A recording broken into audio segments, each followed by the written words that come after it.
Welcome, everybody. So today, Leroy, who is an incredibly experienced dowser, it's like introducing somebody that everybody should know because it's just like the basics of dowsing here.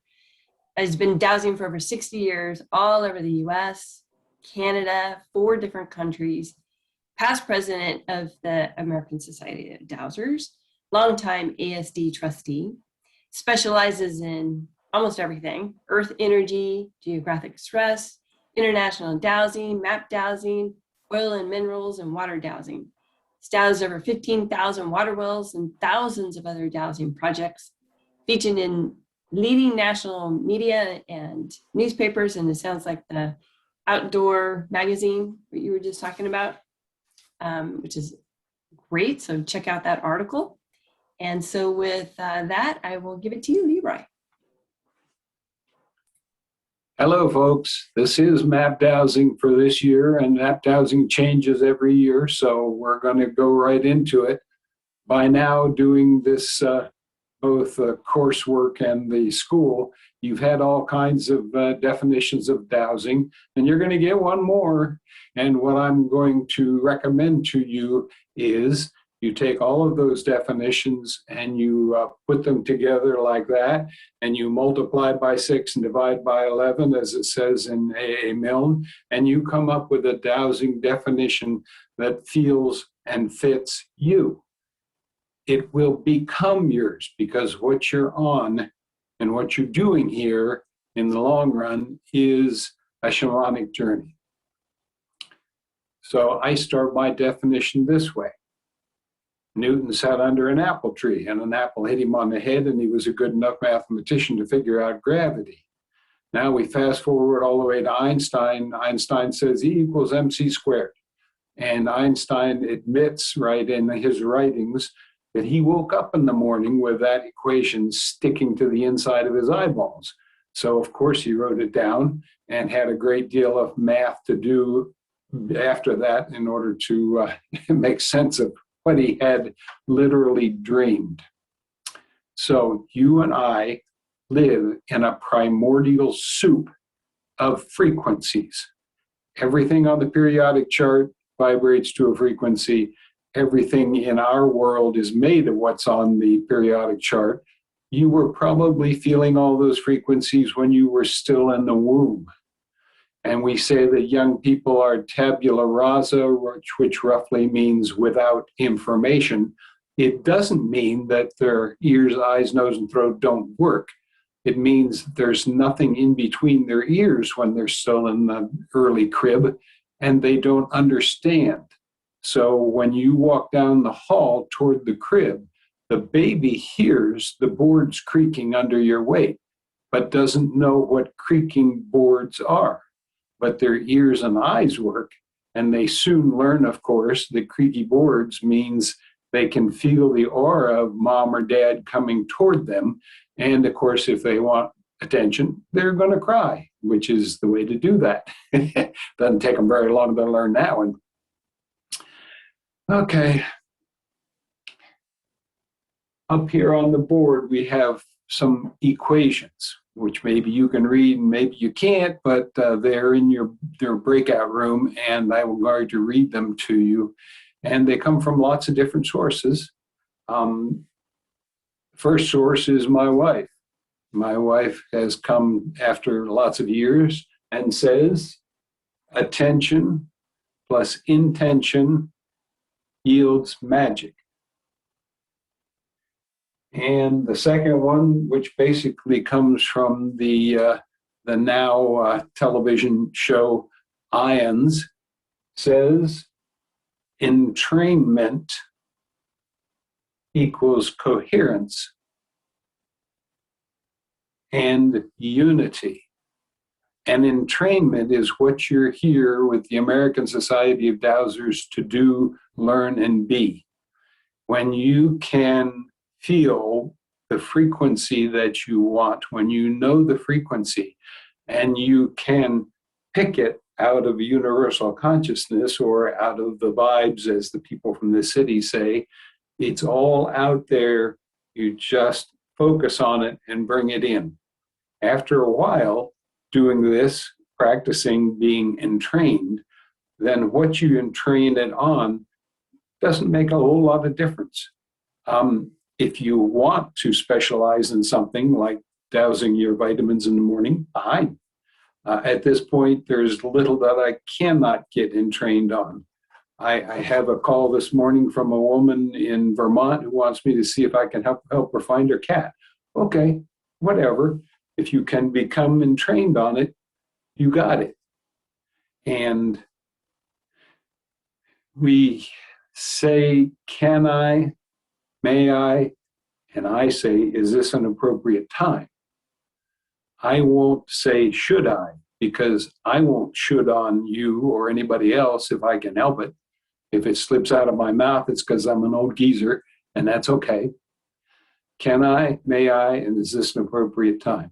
And you could add on that one if you choose, am I physically ready? Am I in the right mood? Is this my job to do? Maybe it is, maybe it's not. Universe will tell you. Okay. Also in that breakout thing, you'll see a large Y rod. And running up one side of the Y rod, it says shamanic journey. And running up inside the Y rod, it says basic dowsing, which I would call shoe leather dowsing. And then you learn information dowsing. You are retrieving information from universal consciousness. You are getting your yes and no, in other words. The next thing would be map dowsing. Now, map dowsing, although some people would say it seems more esoteric, it's all the same stuff. It's all the same stuff because you feel the frequencies and you really feel them in your medulla oblongata, and when you can send that information up to your cortex, then you know in your rational mind what you feel from either Mother Earth or from universal consciousness. It is exactly the same for remote viewing. How you handle it inside here is whether or not you expect to get an X on a map or whether you expect to see a picture of something somewhere in the world. And because it's all out there in the vibes, the only explanation for map dowsing and remote viewing is that it's all out there in the vibes, and where you are makes no difference. I have a drafting table in the wood shop, and they send me a map from Africa. I put it on the drafting table, fine, whatever.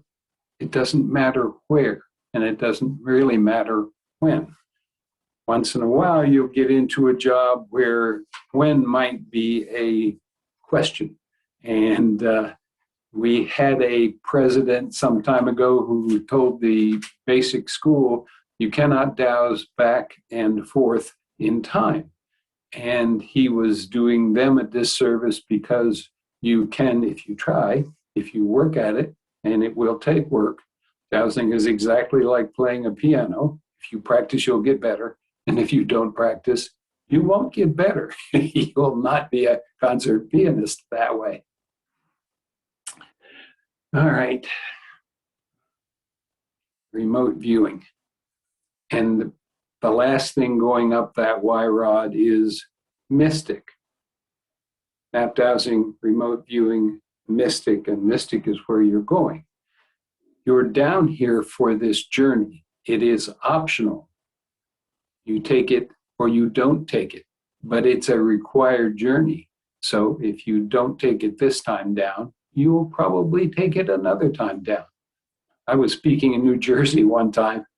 It was to be a supper and a speech, and there were half a dozen of those long brown tables full of people, and we were eating supper, and a woman zoomed by behind me, behind my chair, and I swear I heard her sneakers squeak.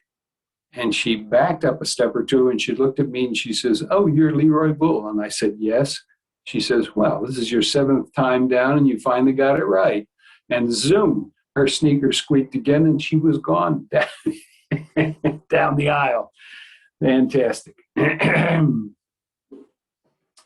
Now, because this is available to you and outside, I'm going to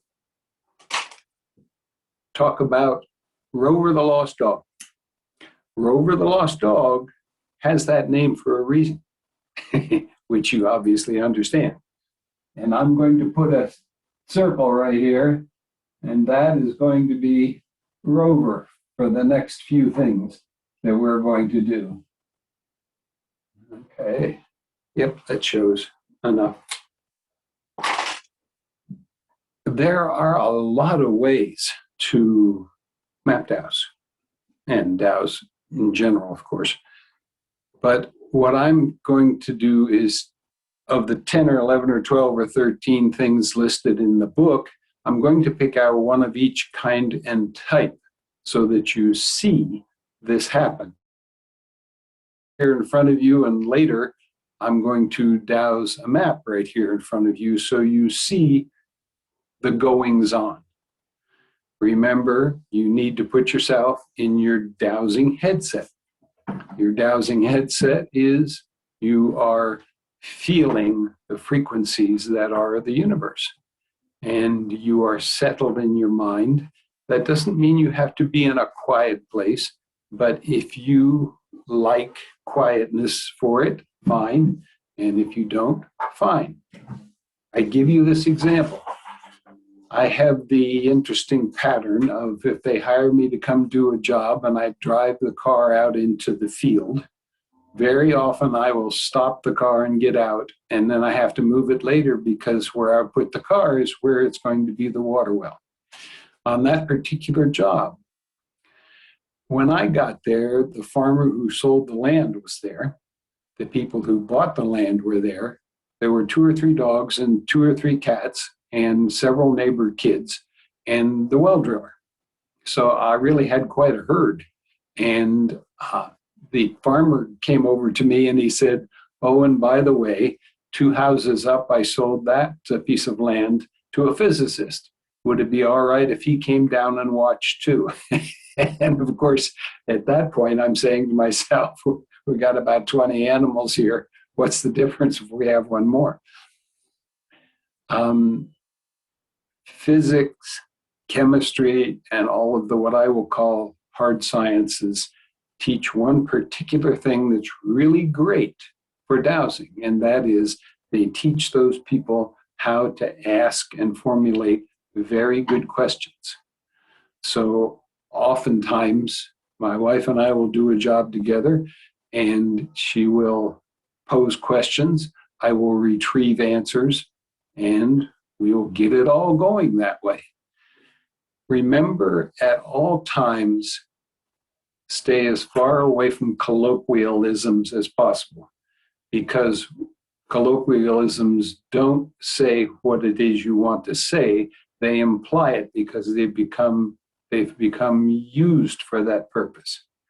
If you stand beside your automobile, regular automobile, and you ask, "Does this car need gas?" assuming it's not a Tesla, then you're always going to get a yes, because it's an internal combustion engine that uses petroleum products. So maybe the question that you wanted to ask was, do I need to stop at the filling station and put gas in before I drive 200 miles? That's an example of a colloquialism. We all use them. We use a lot of them. And really, they're very colorful. Okay. We're going to, this is, I do not use it in the field. However, in either an auditorium or on the virtual, this is very, very easy for you to see. Okay? So we use it. If you used it in the field and the wind was blowing, it would blow all over the place and give you a hard time trying to find an answer. So it's not a utilitarian instrument. Now, you and I know that Rover the Lost Dog is right there. There's a little more ink. Okay. Using what I call the scanner method, start your put yourself in your dowsing headset, start a neutral swing on your pendulum, and start with your pencil and come down one side of the map. And of course, you're asking, where is Rover the Lost Dog now? Because now is where you're going to work until you can work with time. And when you get a positive response on your pendulum, you mark the side of the map. Okay, good. Then you set it up and you come across any other opposite side, cool, and ask, where's Rover the Lost Dog? And when you get a positive response on your pendulum, you mark that side of the map.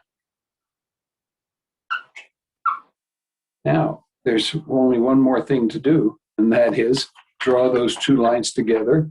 You know, if you have a yardstick or whatever, and there's Rover. You just nailed Rover on the head. Okay? That's a pretty easy method and fast, but you're going to see some pretty soon. They're 10 times faster. Okay?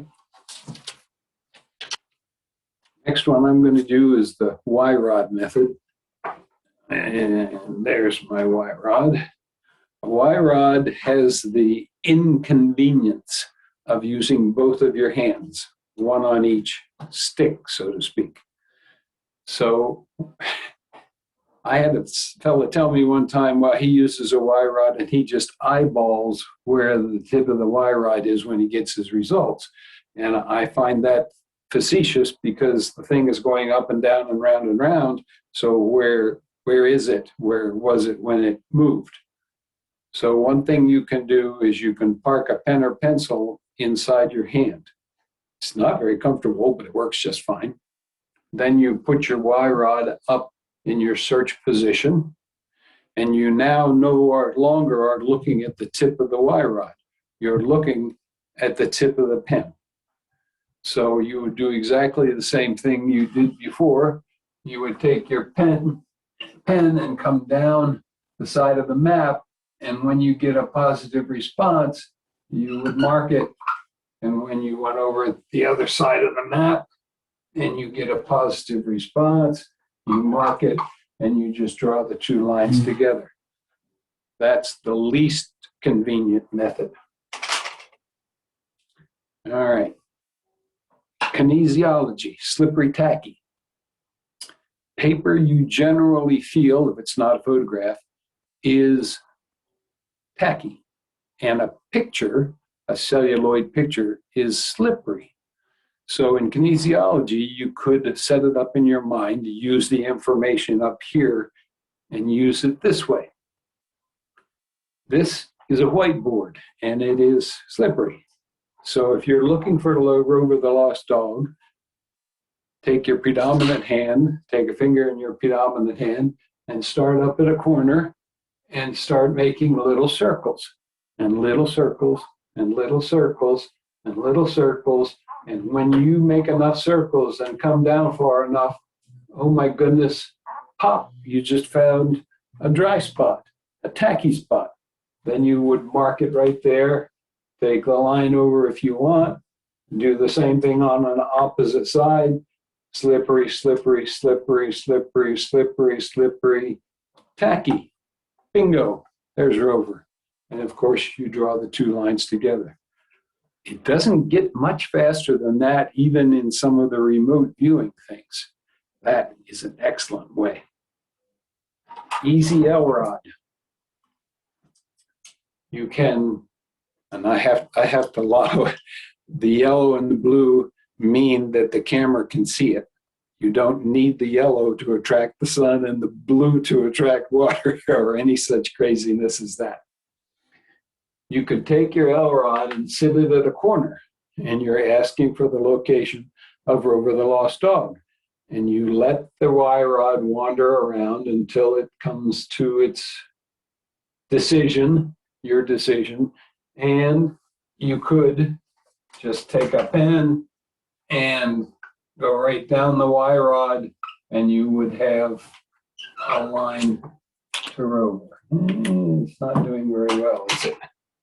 Let's see if red shows or not. Oh, yes. Very good. Then you go to any other corner with the L rod and set it along there, and you ask, where's Rover from here? Just like the last time. And when it settles down, and it can wander around for a little, then you just draw the line, you hit Rover again. Excellent. Rover's roving days are getting shorter, very fast here. All right. And some of these methods are going to seem interesting. That's the whole idea. That's what you're here for. All right. Oh, the grid method. All right.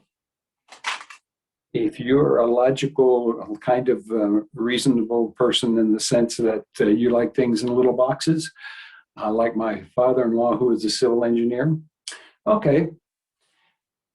He finally, after knowing me for about a decade, he finally said to me, us one time, dowsing is evidentially true. I had helped him with 4 or 5 projects around his acreage, and I was right on every one of them. And he walked up to me, not to his daughter, and he said, dowsing is evidentially true. It's excellent work. Excellent. Just perfect. Okay. So if you're going to go that method, we're going to pretend that Rover is still there, and I'm going to put another Rover up right now who looks like the devil incarnate and probably is. All right.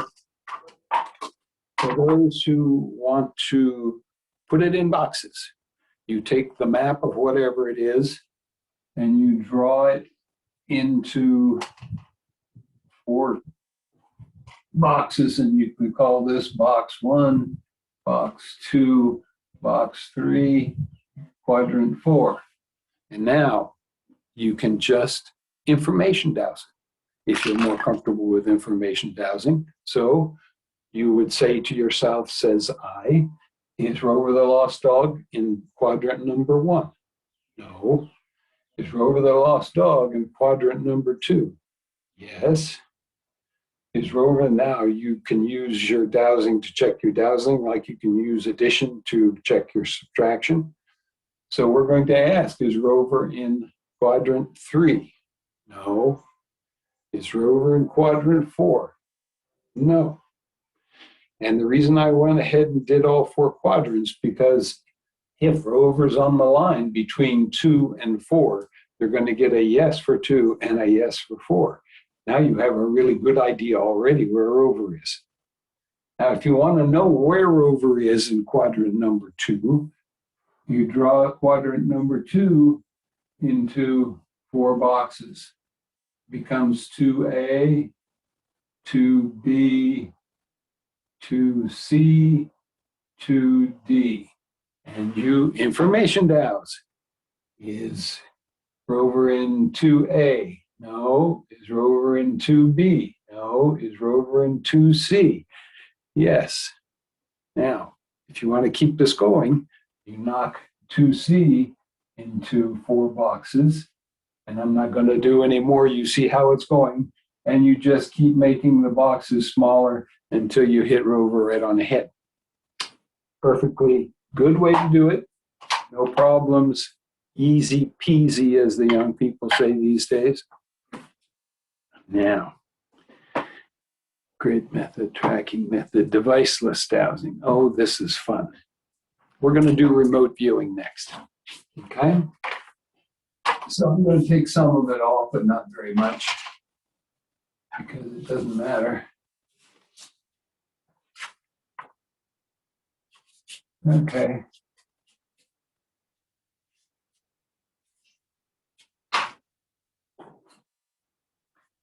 If you are like, well, the Army trained one of the best remote viewers in the Western world, Joseph McMonigle, who is now retired from the Pentagon and has been for 10 years. But to be honest with you, if the Pentagon gets in trouble, they send the limousine to his house and pick him up and take him to the Pentagon. There's still a desk there with his name on it. Joseph would say, you choose what you want to see as a mark of where Rover the Lost Dog is or whatever else. Okay? So if you like seeing a star, then in your mind's eye, expect to view this map of whatever it is, wherever it is, and where a star appears is your target. It's probably the fastest method there is, and it is slick. You just go in and you expect your mind to use the same frequencies that it did for all those other ones that we were just looking at, and see a star and know where it is. So look at the map, think about Rover the Lost Dog, and some people see it remotely with their eyes closed, some see it remotely with their eyes open. And the few times that I've done it, I do it with my eyes open. And you would just look this property over for whatever it is, Bedouin or whatever, and where the star appears, there's Rover, there's your star. How universe taught this one to me. I was standing in front of a large field, which all went up in front of me, and I could see the whole property in one piece. And it had been mown. There was no trees on it, short grass. And I had my L rod out, and I was all ready to stand right there and ask which direction from here do I walk in order to find the best water well site. And lo and behold, in front of me, I start seeing little gold lines. And where two of the lines crossed, that's where the well was going to be. As you see, that's where Rover is. And when I did that, or when it happened to me the first time, and I was not intending it to happen, where two lines crossed, it's pulsating like a computer animation. And it's doing very nicely pulsating. And I quickly realized that's where the well is going to be. That's the location for the best well, and your formula of what is the best well is what will be shown to you. There are some limits or maximums or minimums, and that is maybe the customer you're looking for is interested in 500 gallons a minute or more. Maybe that 500 gallons a minute is available on that property in one place, and maybe it's not. Of course, you might be able to get in two wells or three, and of course, if they have a reflux operation, they might have to have a water tower or a large tank in order to accommodate that much water at any one time. Okay. We're going to spend a very short time on Rover's moving. So we're going to take this off. And as I told you before, do not limit yourself or allow anybody else to limit you. And what that is I told you I won't shoot on you if I can help it. And along with the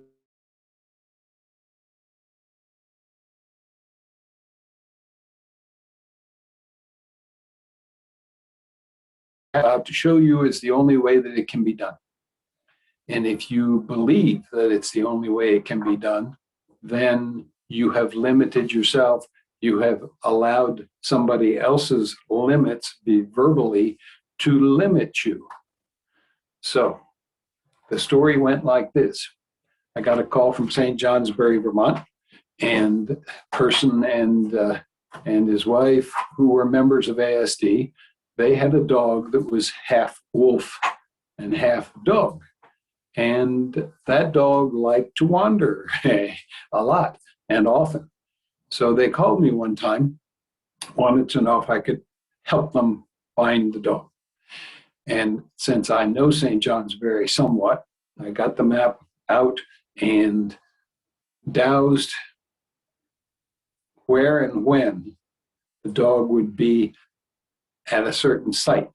The site turned out to be a park that is very close to the river in St. Johnsbury. And so I told them that at noon on such and such a date, be there in the park because Rover's going to go by. I'm going to be seen. So they showed up about 10 minutes late and they saw Rover's tush disappearing into the underbrush. They called me back that night and asked, would I be willing to douse it again? And I said, yeah. And so I said, when are you free to go get Rover, to go pick Rover up? And they said, well, Saturday would be a really good time. And they had all day to do it. And the family stayed.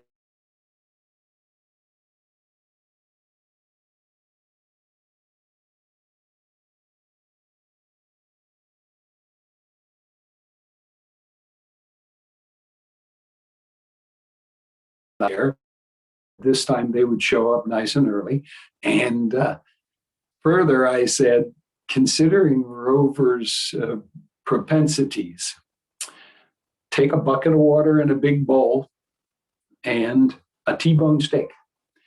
And if and when, and I expect you will, when you see Rover coming down the hill toward where you are, you take the bucket of water and you pour it noisily into the bowl.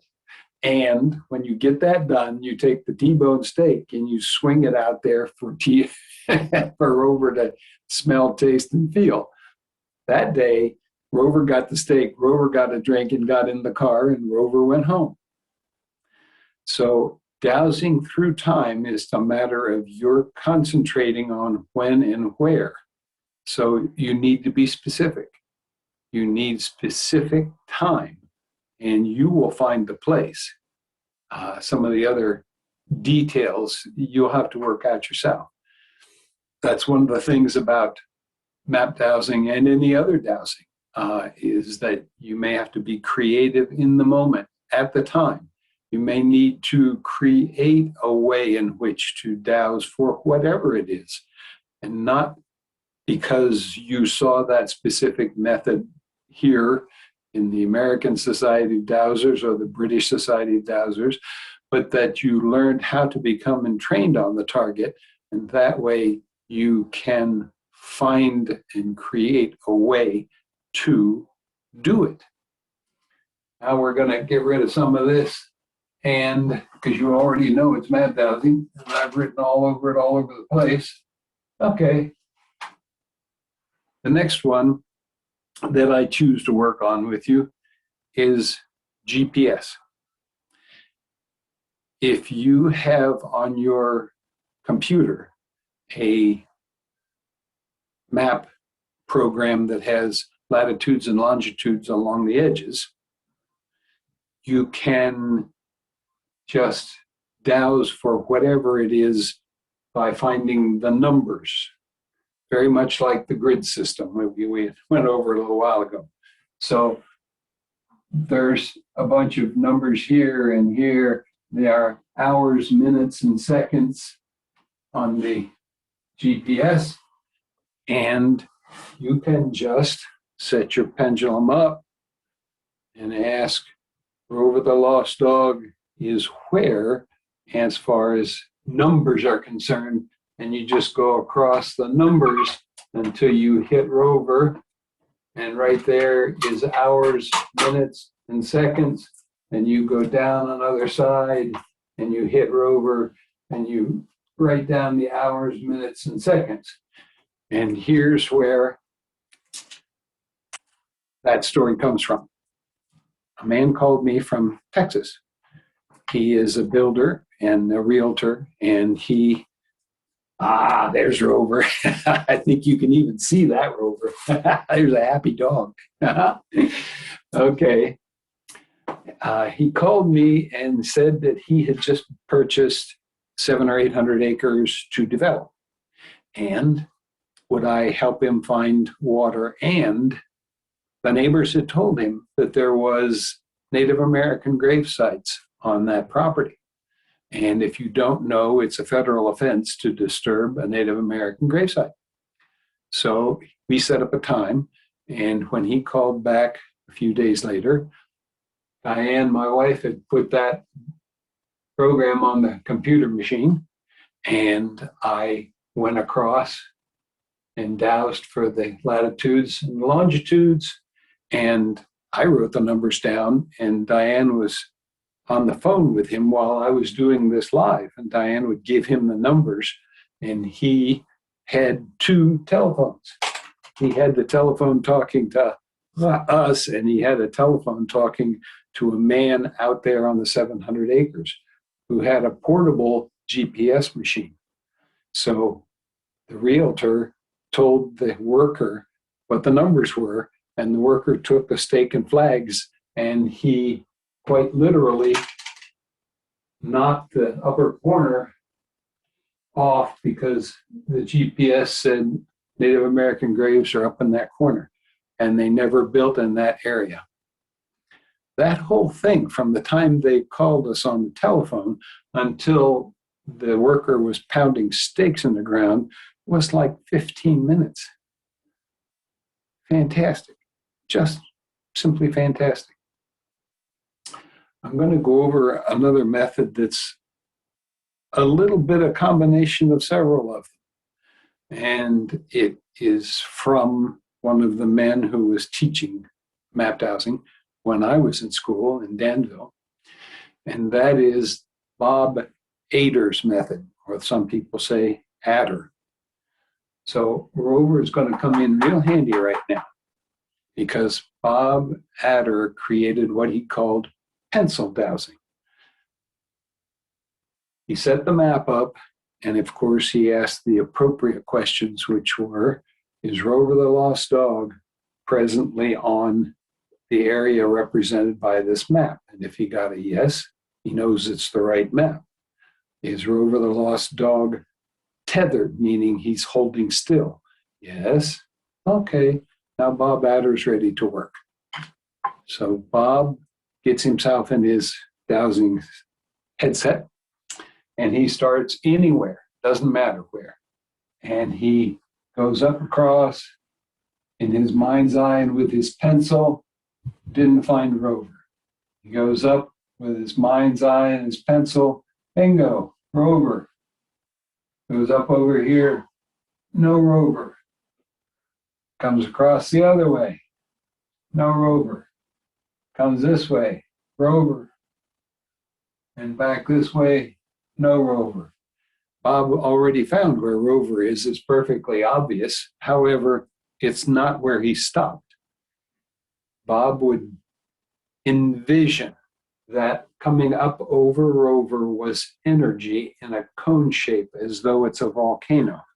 So in other words, to him, there's width down here and not much width up here at the top because it's like a cone. So he would take his pencil and he would feel for the dirt that is the cone, the energy. So he would come in from some angle, and when he was up off the paper only a little, he would feel the energy and he would mark it. Then he'd come in another way and he would feel the energy and mark it, another way,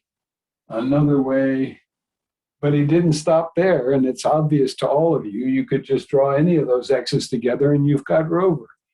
He came in on one of the originals at a higher level and went in toward the top of the volcano. And when he felt the dirt, he drops his pencil down and he feels it, comes up, in, hits the dirt, drops down, there it is, comes up, goes in, hits the dirt, and it's, now he did one last thing, and that was he took his pencil way up high off the map. And I'll move my hand a little so you can see Rover. And he basically closed his eyes and he slowly brought the pencil in And if he was off to the side, he'd hit the dirt of the cone. So he'd come in maybe from another side. And sooner or later, he'd be coming down and he wouldn't hit anything. And he didn't hit the dirt. So he would just drop the pen down the center of the volcano. And that's where Rover is. Pretty slick.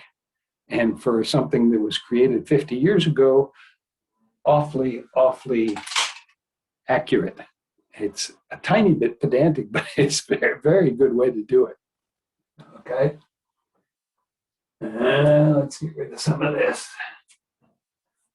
Good fun.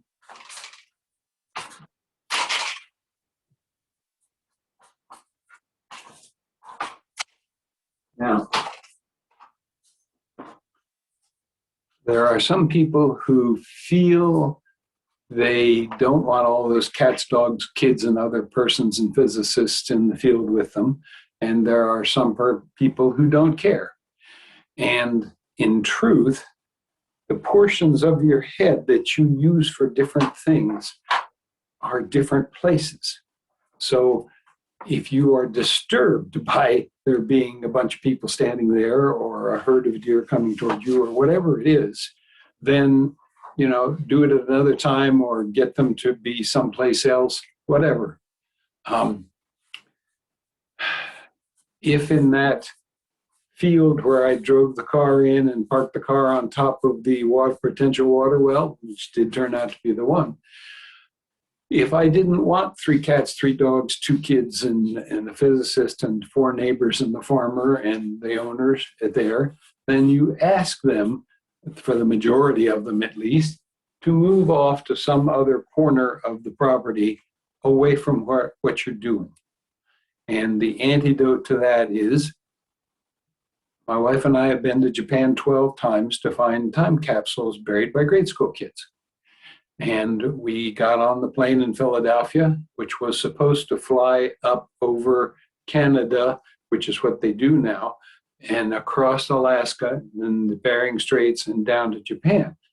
The only time they don't do it that way is if they want to go to Hawaii. So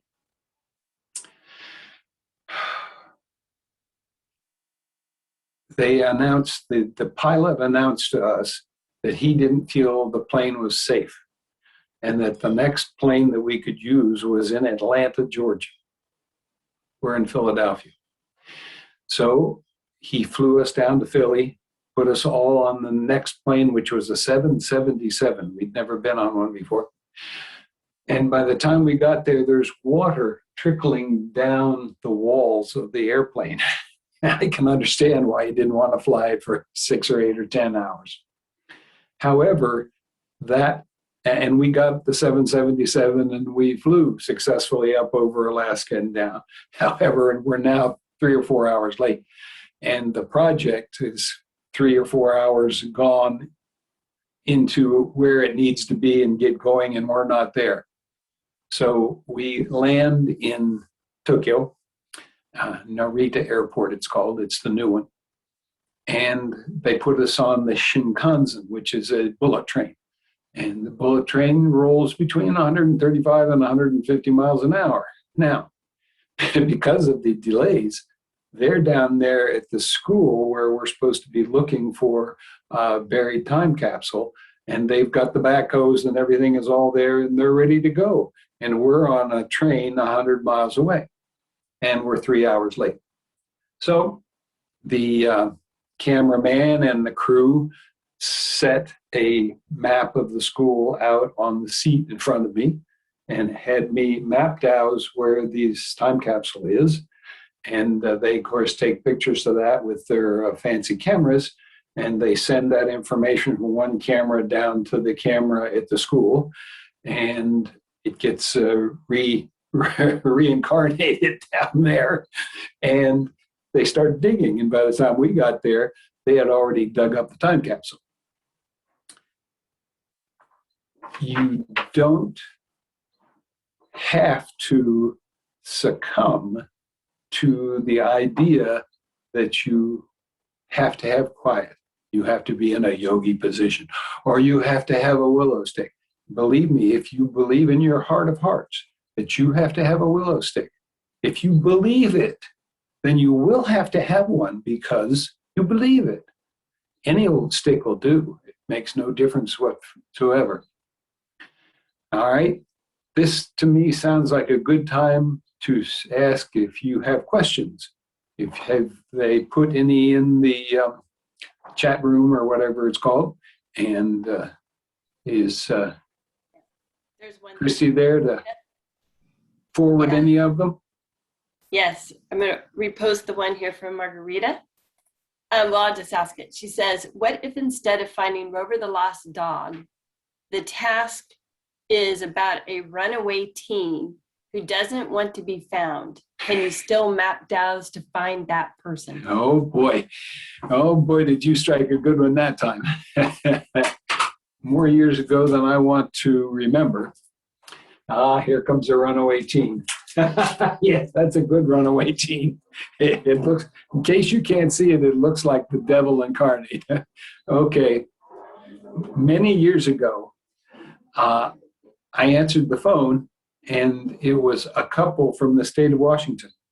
And their son, who I'm going to tell you now what you need to know, and that is he was not only an Eagle Scout, but he had had survival training. And he packed his backpack to go to school. He went to school, he signed in at homeroom, and he went out the back door. And 2 weeks later, they still hadn't found him. Now, this is in the mountains of the state of Washington. So back then, we didn't have all of the computer stuff that we have today. And they sent me the numbers of a geodetic survey map to order and get. And by now, of course, the Army, Navy, Air Force, helicopters, and bloodhounds literally had all been out looking for this boy. And he's been survival trained. He knows what to do, and he's perfectly fine in the woods. It was nice weather in the sense that it wasn't 10 below zero. And so I ask, may I, is this an appropriate time to douse where I called him, I'll call him Rover. And it said no.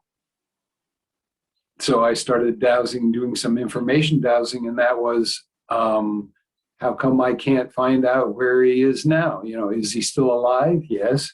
Does he have adequate water? Yes. Does he have adequate food? Yes. Is he in any danger from anything? No. Okay. So I said, can I find information about where or when he might come out of the woods? And they said yes. So I got out my little dowsing rod, and this is an entire mountain chain. And I asked, where is he going to come out of the mountain chain? Right there. When is he going to come out of the mountain chain? And he gave me a date, 4 or 5 days still in the future. And I said, can I find out an hour? And they said, yes. And I was told that at 5:30, he would appear from a little mountain road called a logging road. He would walk out the logging road onto, and there was a blacktop road here, and be visible. So the crux of this story is, standing here at the foot of the mountain at 5 o'clock is the truant officer, the state police, his parents, the principal, and I can't even remember who all else, and the bubblegum machines on top of the emergency vehicles are blinking. And 5 minutes late, he walks out of the... So can you find out why, where, and when? Yes, at least they gave me some of the information. Enough that when they call and they're yelling and screaming as parents might at you on the telephone, on the initial call, they were so loud. We had one of those phones that hangs on the wall, and I was talking to it and has a long cord.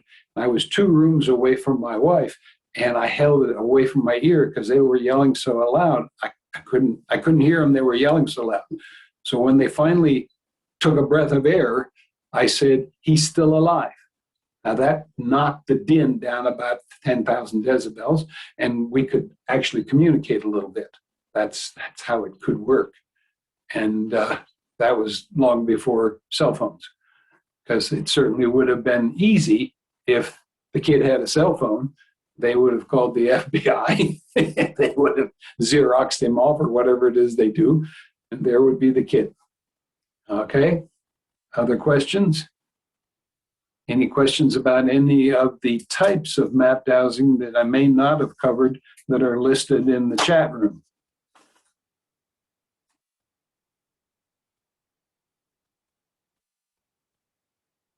Any there, Christy? No? Okay, good. Then we'll go on. The devil's leaving. Fantastic. I love it.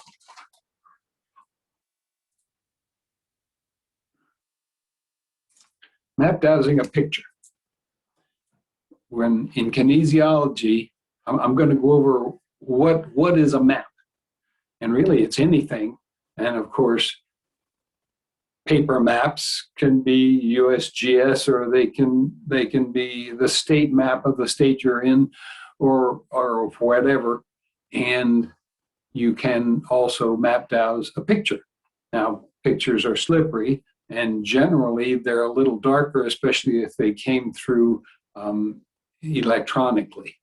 So you may need a pen that is white, not dark, because the dark lines won't show. And another thing that is a map is if somebody has a property and they want to find something, or they want water or whatever, it can be a hand-drawn map.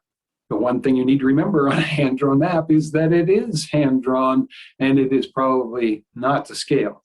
So your X marks the spot will be in the right place. However, that may not show like that when they try to measure it, like from the house to where you marked it. It's not to scale. It won't work that way. So in the long run, if you are a water dowser, over the years, you will virtually always pick the right spot, and you'll usually get the right depths and gallons per minute and quality of water and that kind of stuff. But I will promise you that you will pick the right spot. So whether or not they use a pounder or the rotary rig or dynamite makes very little difference. The only thing that dynamite is a problem is it's very nitrogenous. Of course, that's what helps it explode. And if you blow a hole in the ground like they do in Africa and expect it to fill up with water, you're going to get quite a mess of nitrogenous rich water. That's poisonous, at least in the beginning. But it reminds me of a story from Terry Ross. And that is, Terry was internationally known too. And he was hired to come over to one of the, I think it was Namibia, but I'm not sure anymore, by a brewing company. And they needed lots of water to make their beer and stuff. And so he marked them wells and was there for a day or two. And the local tribe found out that there was a person, a waterman, a person who could douse over at the brewery or at the hotel. They sent a runner to the hotel and asked him if he would come over to the tribe's place and help them with their water well. He agreed, and he and his entourage took jeeps over to the tribe's place, and there was a large hand-dug well there.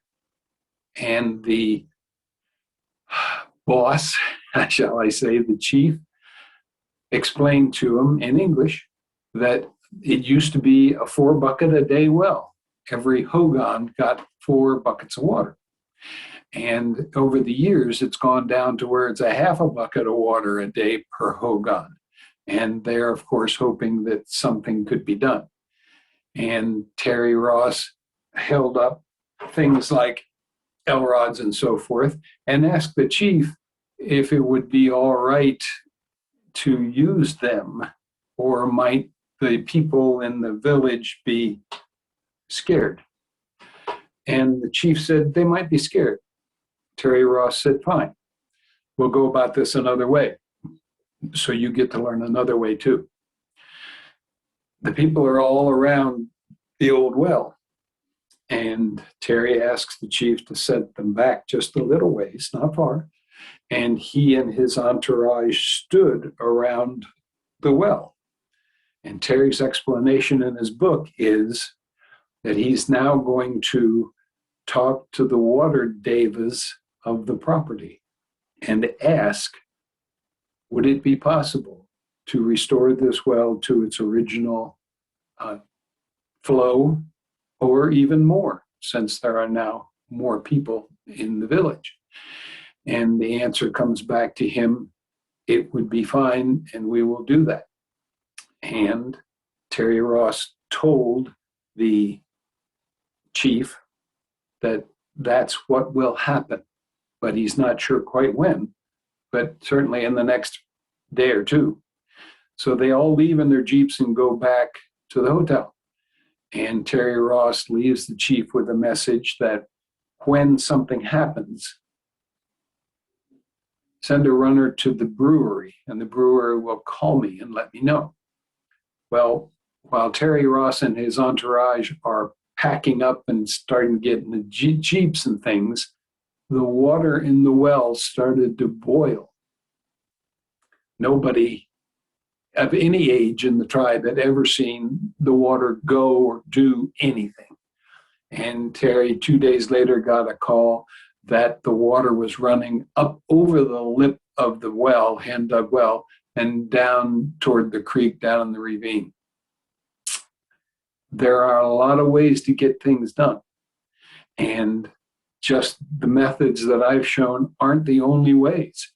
And that book on map dowsing has been updated 3 or 4 times because somebody else tells me another method, and it makes sense. So it gets added to the book. There's some limits to this. The limit is only that you are unlimited.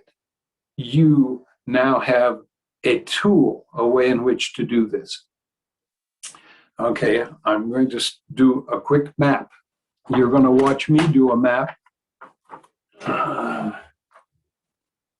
Okay. And the person, this is a map that isn't in my book. And consequently, it's fresh, and the 2 maps that are in the book are fresh for you to do at another time. With any dowsing job, hopefully you get information, and if you don't feel you have enough information, ask for more. So we're going to dowse for one thing time-wise, and that is most maps that I create will say, is this house serviced by a public water system? Question mark. And the next question, question 2, is, does this house have an on-site water well? And same way, does this house have a public water, a sewer system, and or is this house served by a on-site water system, sewer system? So you and I are going to dowse right now for where the septic system is. And what you would do is, if you are using your pendulum, your hard to see pendulum, you would start down one edge using the scanner method and ask, I want a positive response when my pencil comes across where the septic field is. If I'm looking for the field that has the Orangeburg tile that distributes the water back into the ground. And when you get a yes, you mark it. And then you would go across another way and ask, where is the septic field? And when you get a positive response, you mark it. And of course, all you have to do then is draw those 2 together. This goes across, this goes up and down, and that fork-looking thing is the septic field. Okay. We're at a place that I have shot a breeze for a long time, and you get to ask questions if you have any. Now, the basic school had some pretty good questions. So anybody in the chat room, Christy? Yeah, we're a couple of minutes over. So if we could do this real quick, or we can have them follow up in the lounge. I'm going to shorten the questions here. Are there certain phrases you could use that would be helpful to find the best depth and of water or volume of water? Yes. Okay. This is your formula, which you will create for you, and I'll give you some quick tips. And that is, if they have, I said before, if they have a particular need, I mean, they want or they really need 50 gallons a minute or more, then in your equation is you're looking for a spot that has 50 gallons a minute or more. You're probably looking for potable water, drinkable. There are times when you're working for something like a nursery, they don't need potable water. It's not going to hurt the plants, at least not unless it's a flume of pollution. They may want a certain volume. They may only be able to afford a certain amount of drilling because it's dollars per foot. So if you can get the water source closer to the building, then further from the building, then it's less pipe and less wire and less heavy duty pump too. What else can you ask? You can ask if it's hard or soft water. And one of the important ones, especially when you're doing a neighborhood area or in a neighborhood area, is anybody else presently tapped into this water vein for a water well? Of course, if it's got 100 gallons a minute and you're downstream and they're only a house, you can tap into it and you're not going to use 100 gallons a minute either. And if you're downstream, they'll never know that you tapped the vein. If you're upstream, their faucets are going to turn muddy, but you'd still both have enough water. That's a quickie. And then another just very quick one is, are there certain questions you could use to find where within a state that would be best for you to buy a new home? Sure. Same as any other map dowsing question. And that is, if the board is the entire property, there's a lot to that question, and it's another whole talk forever, but there are earth energies that some people feel, I'm just going to pretend, that there's a copper deposit under this lot someplace. And if either of any of the people that are going to be in the house feel allergic to the energy that is copper, then they don't want to be near that deposit. So you could just go down and ask, where is the best site to put a house where there's no noxious earth energies or noxious to anybody who's going to be in the house? Then you'd go down the side, and when you've got a mark, and you go across the back, and when you got a mark, and you could just put it together right there, and it's fine. Whole state too? Like, let's say it's Pennsylvania. Yeah, I get a lot of calls, a lot of people say, well, it's time for us to downsize, and we're going to sell off a bigger house, and we're going to go to where? Where is there a place for us in this world? And it may or may not have to be in the United States. So that's the first question is, would you prefer to stay in the United States, or would you be willing to go to Europe? And then if they say, no, I want to be in North Dakota, so you get a map of North Dakota and you can look for where a sweet spot is for them to be. Sometimes maybe more than one sweet spot. I'm going to tell a quickie, and that is, I got a call from California one year.